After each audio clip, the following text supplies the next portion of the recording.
Muy buenas tardes, señoras y señores. Bienvenidos al atardecer de este martes, día 23 de abril de 2024.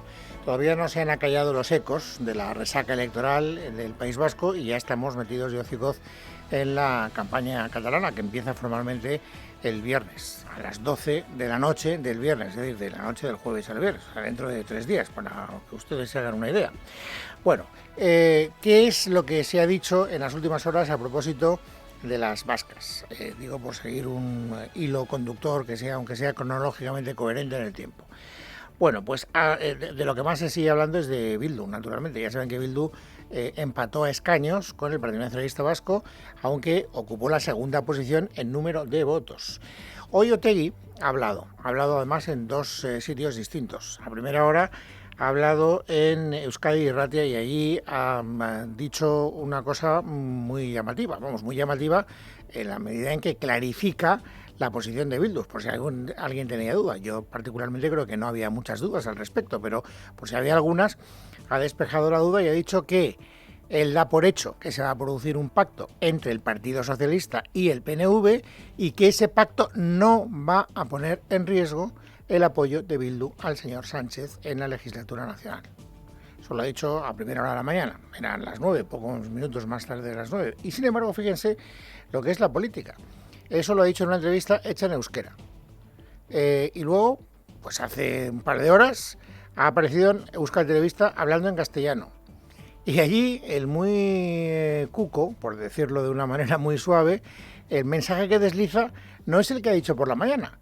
El mensaje que desliza parece casi el contrario. Les recuerdo una cosa, nosotros tenemos acuerdos con el Partido Socialista en Navarra y con el Partido Socialista en Madrid. Bueno, si él no quiere acuerdos con nosotros aquí, pues él sabrá lo que hace, ¿no? Parece una advertencia, ¿no? Si no fuera porque por la mañana ya había dejado claro que no se iba a poner en riesgo la gobernabilidad del gobierno del señor Sánchez, pues ahora estaríamos especulando con la posibilidad o con la teoría de que esto pudiera ser un aviso a navegantes, pero ya sabemos que no lo es. Ha hablado, por lo tanto, Bildu, a propósito de sí mismo, de Bildu, el señor Otegi, hablando de Bildu, y han hablado de Bildu también el resto de los actores de la vida política.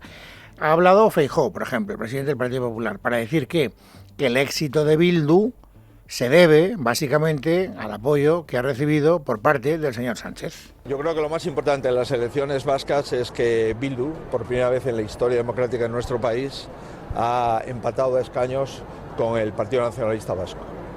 Que Bildu tiene un gran aliado, que es el presidente del gobierno, el señor Sánchez, y que gracias a la alianza y el blanqueamiento del Partido Socialista del presidente Sánchez, Bildu ha conseguido algo inédito, que es ser una fuerza que puede gobernar en el País Vasco. Esta idea no le gusta nada al Partido Socialista. De hecho, ha salido Patxi López, el portavoz del Partido Socialista del Congreso de los Diputados, que además fue el lehendakari del gobierno vasco hace unos años, para decir que cualquiera que haga un análisis medianamente metódico de los resultados electorales en el País Vasco no podrá llegar a la conclusión a la que llega el señor Feijóo. Bildu ha subido por razones muy distintas. Bildu ha subido. Mira a ver qué trasvase de votos ha habido. Mira quién tenía mucho y no tiene nada, y cómo exactamente eso es lo que ha subido Bildu. Por lo tanto, podemos saber de dónde viene y quién le ha upado a esa posición, ¿verdad? Bueno, no da el nombre, pero todos sabemos que se está refiriendo sobre todo a Yolanda Díaz, o en gran parte a Yolanda Díaz, porque naturalmente los votos que se han perdido y los que han ido a parar a Bildu son los votos que las elecciones pasadas eran de lo que ahora mismo es ese tándem Sumar Podemos, antes juntos y ahora por separado. Bueno, y luego ha habido unas declaraciones que me han llamado mucho la atención porque parecen de otro planeta. Esta es mi opinión particular. Las ha protagonizado Rodríguez Zapatero, que fue presidente del gobierno. Saben que el dato más llamativo, independientemente de cuál sea la identidad del partido que ha salido con mejores resultados en las elecciones vascas, es que el Parlamento que ha resultado de esas elecciones es abrumadoramente independentista. El 72% de los diputados vascos son soberanistas, son independentistas. Y por lo tanto, pues lo que nos maliciamos algunos es que en algún momento determinado, más bien antes que después, se pongan de acuerdo y den la gran batalla, como está ocurriendo en Cataluña, para alcanzar la independencia del País Vasco. Bueno, pues ZP, en ese contexto, cuando hay mucha gente que tiene el temor que les acabo de resumir, sale a la palestra y anuncia de una manera, a mí me parece que temeraria, ingenua, incauta o engañosa, porque eso ya no lo sé, que ese peligro no existe porque la independencia pues forma parte poco menos que de una reliquia del pasado, en el ánimo de los vascos. Paradójicamente, ni el terrorismo ni la independencia están ya, afortunadamente, en la conciencia de la sociedad vasca y del conjunto de España. ¿En qué se basa el señor Zapatero para hacer esas declaraciones? Es algo que, si tuviera la oportunidad, me gustaría preguntarle.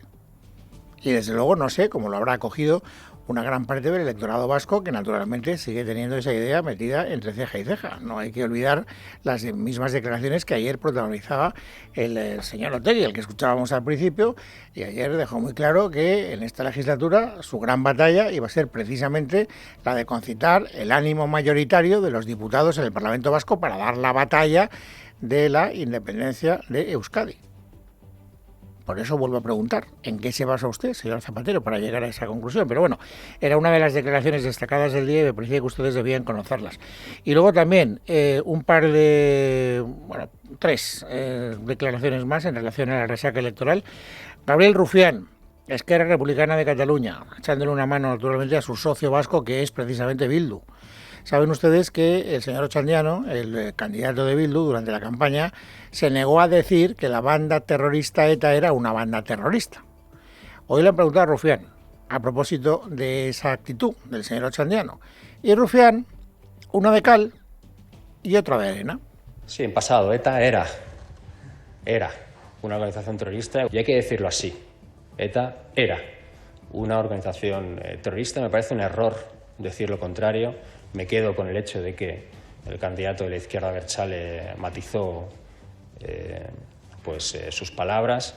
También me quedo con el hecho de que lo mejor que hizo la izquierda soberanista abertzale fue ayudar a acabar con ETA. Una de cal y otra de arena. Se equivocó el señor Ochandiano, pero no olvidemos que Bildu ha sido uno de los grandes artífices para conseguir la paz. Manda narices que lo diga el señor Rufián en el País Vasco. Dos declaraciones más antes de dar por finalizado este capítulo de ya las últimas estribaciones de la resaca electoral.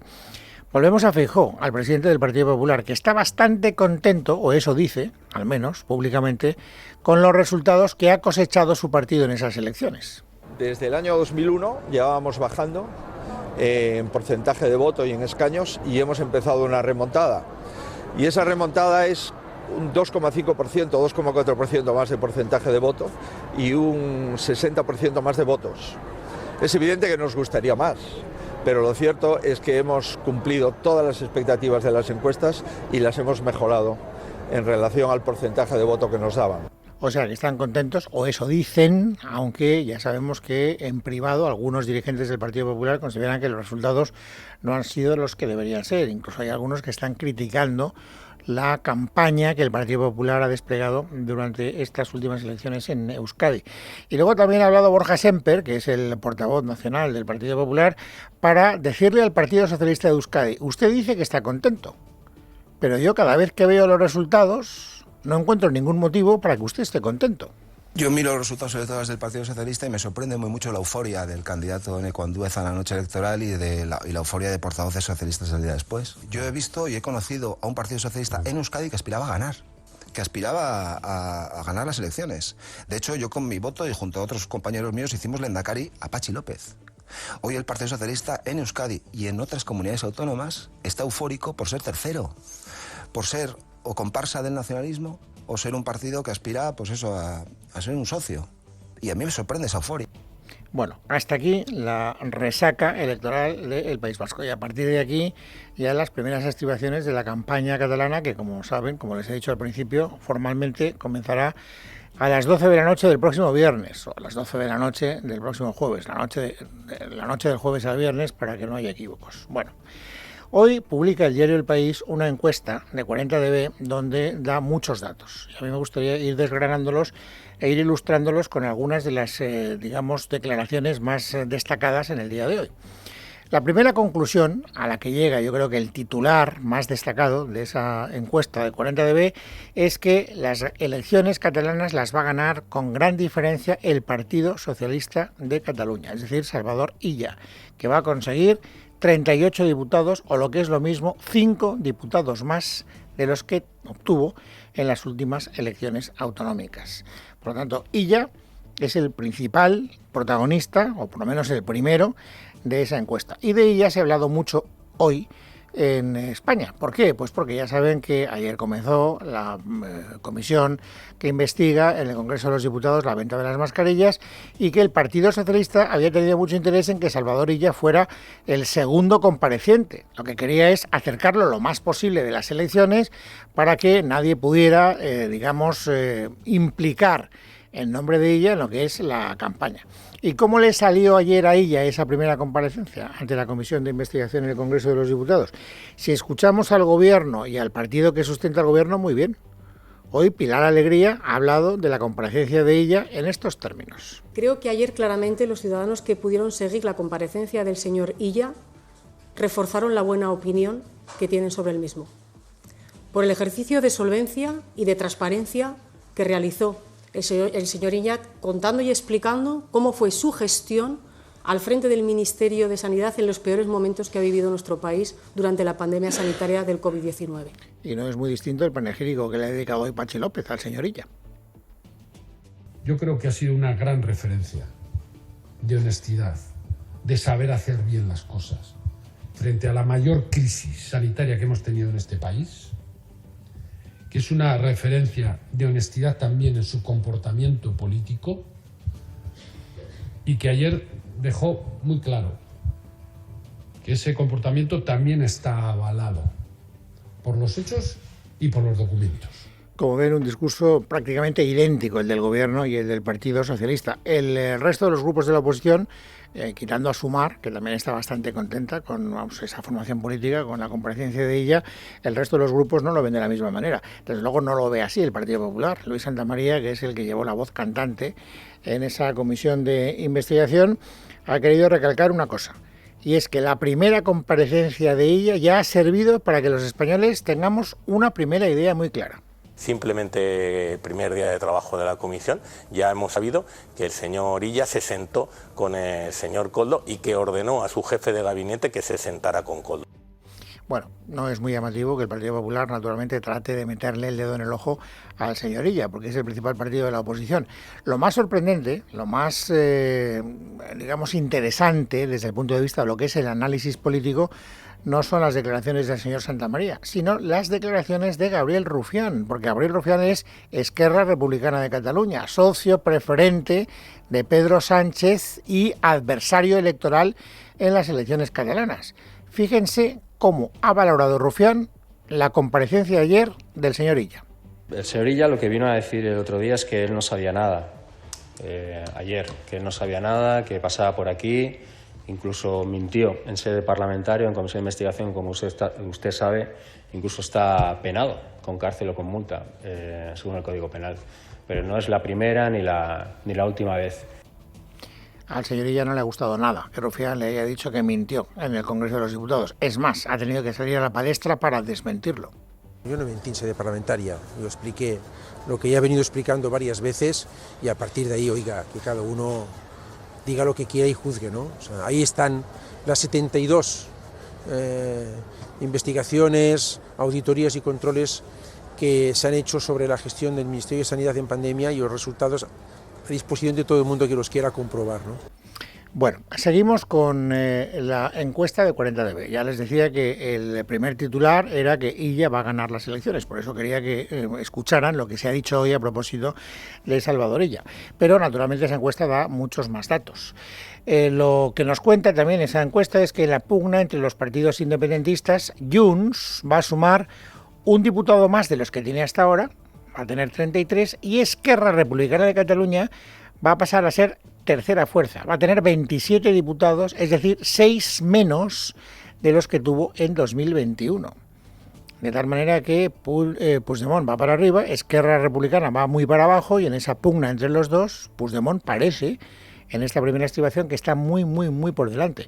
De hecho, fíjense, hay un 40,3% de ciudadanos que creen que la gestión del gobierno de Pere Aragonés ha sido muy mala o mala, y solo el 14,5% opina lo contrario.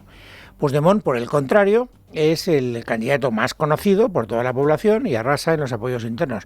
El 87,8% de los votantes de Junts tienen muy claro que van a votar al señor Puigdemont de nuevo porque tienen muy buena opinión de él.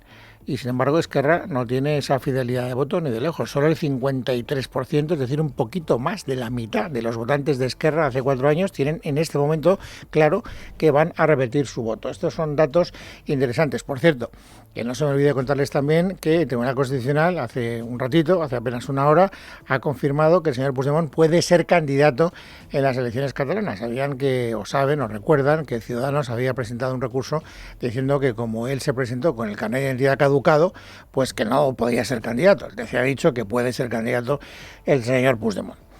Más datos de la encuesta de 40DB. El Partido Popular va a lograr 13 escaños, 10 más de los que tiene hasta ahora. Es decir, que es una subida muy notable que se debe fundamentalmente a la desaparición de Ciudadanos, que se va a quedar sin representación parlamentaria. Y Vox también tiene un buen resultado porque mantiene 9 diputados, es decir, solo 2 menos que en 2021. Había gente que estaba especulando con la posibilidad de que se desplomara Vox en beneficio del Partido Popular y, sin embargo, por lo menos en esta primera encuesta, el partido de Abascal mantiene bastante el tipo. Los comunes Sumar, que saben que van juntos en estas elecciones, y la CUP se van a quedar con 7 escaños cada uno.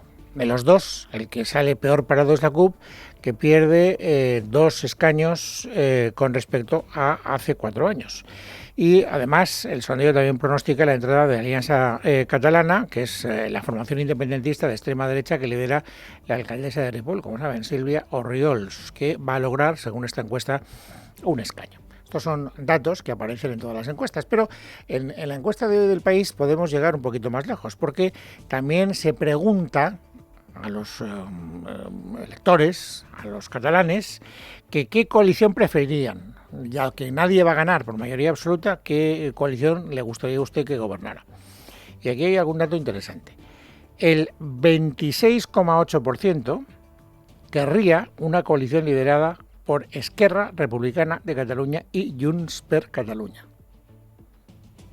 Y sin embargo, no parece que las declaraciones que estemos escuchando en estos días vayan en esa dirección. Es verdad que Puigdemont ha pedido ya en algunas ocasiones que trabajen por la unidad, que vuelvan a ponerse de acuerdo en esto de dar juntos la batalla por la independencia.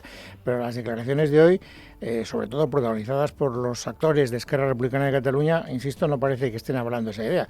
Hoy ha hablado Pere Aragonés de Puigdemont. Le han preguntado, ¿cómo valora usted el hecho de que Puigdemont esté pidiendo esa colaboración con Esquerra? Escuchen a Aragonés. Lo que me hace sospechar es que probablemente si se ha cambiado tantas veces de opinión, después del 12 de mayo puede que vuelvan a cambiar de opinión y por lo tanto yo no me fiaría mucho de estas llamadas de última hora a la unidad. Y escuchen ahora a Gabriel Rufián. Dese cuenta que yo cada vez que hablo de esta persona o de su partido, yo tengo un pollo en Cataluña bestial, no puedo ser más sincero. Así que solamente voy a decir una cosa. Esquerra Republicana debe pactar con quien la respete, que cada cual entienda lo que quiera. Bueno, el 26,8% les decía que querrían una candidatura que no parece fácil entre Esquerra y Junts, y muy poco porcentaje menor, 26,2%, una entre el PSC y Esquerra Republicana de Cataluña. A mucha distancia, con menos del 16% de adeptos, 15,8%, se declaran partidarios de una coalición entre el PSC y el Partido Popular. Y esta es impensable. Es impensable porque el PSC no tiene ninguna intención, como es lógico, de pactar con el Partido Popular, aparte de que estarían lejísimos de la mayoría absoluta, y porque además Feijóo está cargando con todo lo que puede, argumentalmente hablando, contra el PSC. Hoy, sin ir más lejos, ha dicho esto. En mi opinión, el PSC no tiene un proyecto para Cataluña. El PSC tiene un proyecto para que Sánchez siga en el gobierno de España. Sánchez tiene al Procés que le permite seguir en la Moncloa y los independentistas quieren tener algo que les permita ser lo que son y para eso necesitan a Sánchez en la Moncloa. Bueno, algún dato más para seguir haciendo ese repaso que está sirviendo, digamos, como leitmotiv de este relato de lo que es la encuesta de 40DB. Ya saben que una de las cosas llamativas es que no se garantiza que haya una mayoría independentista en el Parlamento de Cataluña.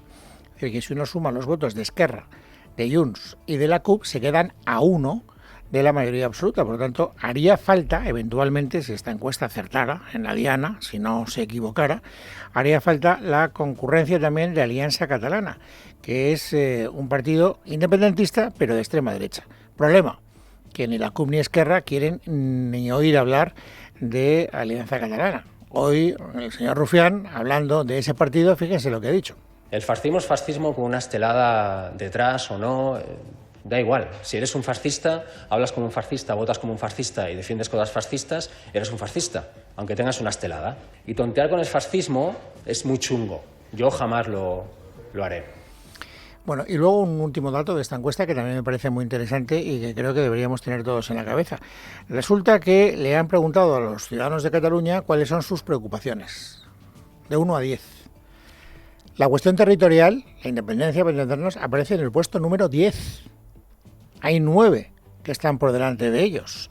Y es muy curioso, es verdad que entre los partidarios de la independencia, la mayor parte de ellos, un tercio, son partidarios de ir a un Estado independiente. Luego hay otros que lo que quieren es más autonomía, pero ya son el 25,6%, y hay otros, el poco más del 22%, que lo que quieren es quedarse como están, es decir, con la autonomía que ya tienen.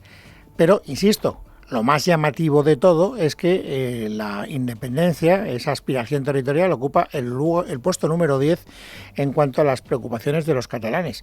¿Cuáles son las 9 primeras? Pues fíjense, por este orden: coste de la vida, sanidad, servicios públicos, desigualdades sociales, paro, seguridad, cambio climático y vivienda. Y lo más curioso de todo es que los partidos, tanto el Partido Socialista de Cataluña como el Partido Popular, parece que lo que quieren es centrarse en esto durante la campaña electoral. Hoy Pilar Alegría, que es la portavoz del Gobierno, hablando de lo que es importante según el Gobierno en estas elecciones, ha hecho esta reflexión en voz alta. Una importante mayoría de catalanes y catalanas quieren y apuestan por esa Cataluña que avanza y sobre todo por esa Cataluña que dé respuesta a los principales intereses, ¿no?, que ahora mismo tienen los catalanes en materia de educación, en materia de vivienda y sobre todo con esa esperanza de abrir una nueva etapa también para su territorio. A mí no me han sorprendido las palabras de Pilar Alegría, pero sí que me han sorprendido y mucho las palabras de Alberto Núñez Feijóo. Fíjense lo que ha dicho.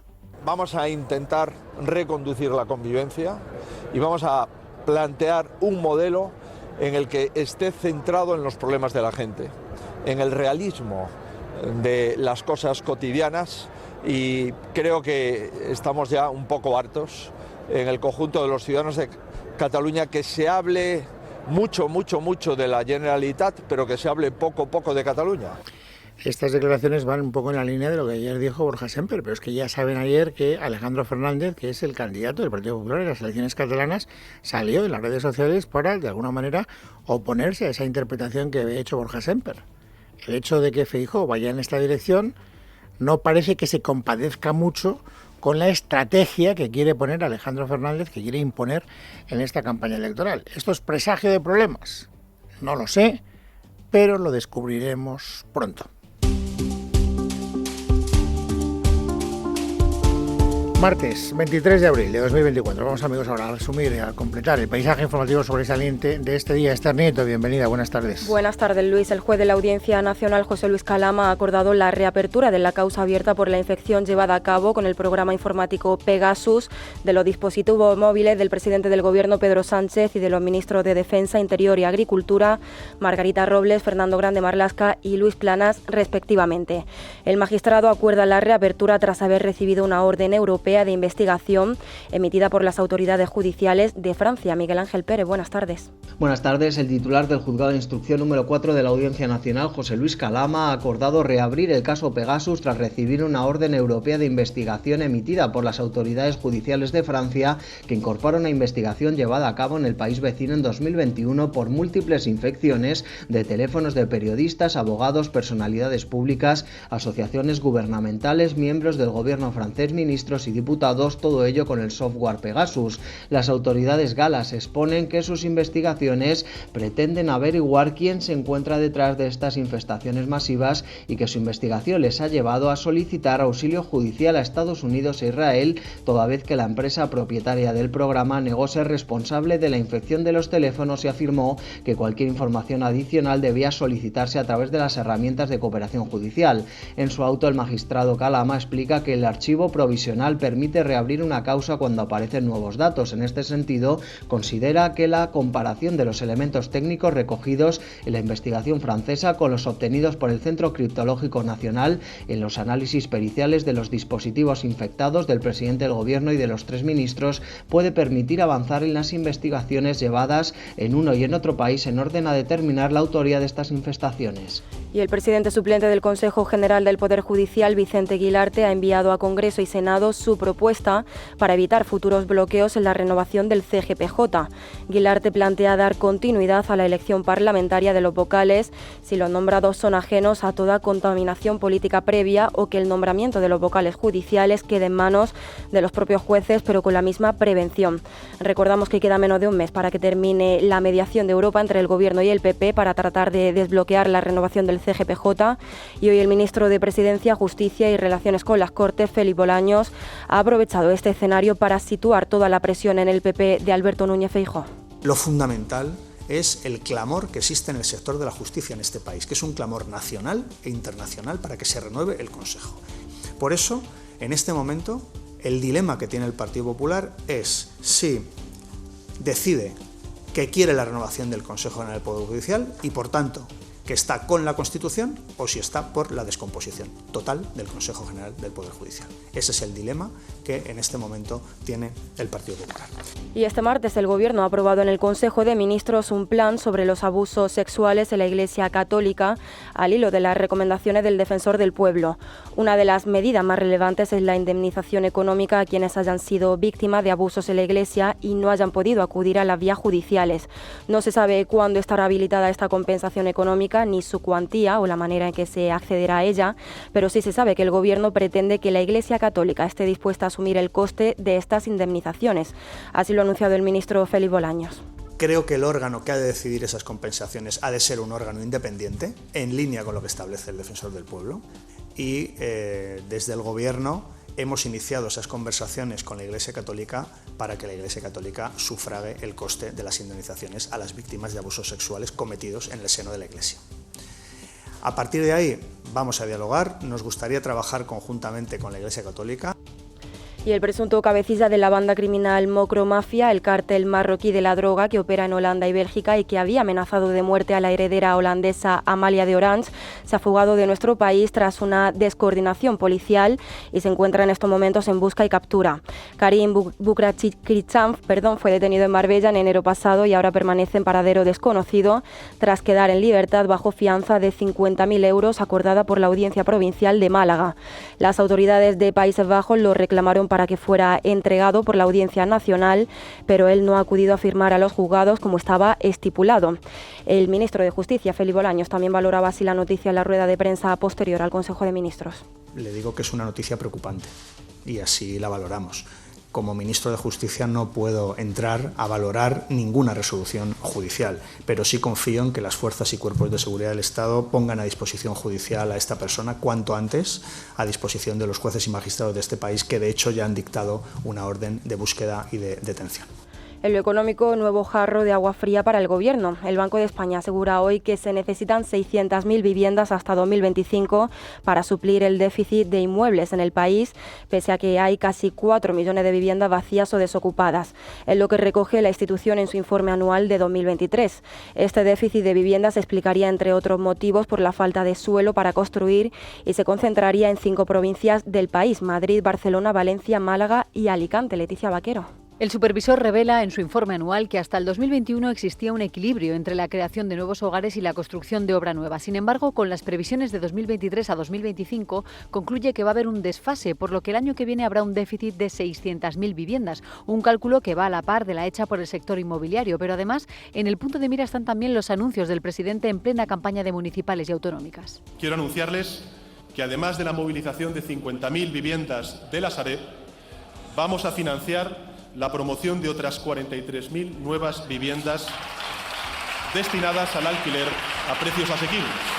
El Gobierno, señorías, va a construir 20.000 nuevas viviendas públicas en terreno propiedad del Ministerio de Defensa a través de la empresa pública SEPA. En el mismo mes de abril de 2023 anunció Sánchez tanto en el Congreso como en el Senado la creación en total de 184.000 viviendas a precio asequible. El Banco de España calcula que deberían ser 1,5 millones.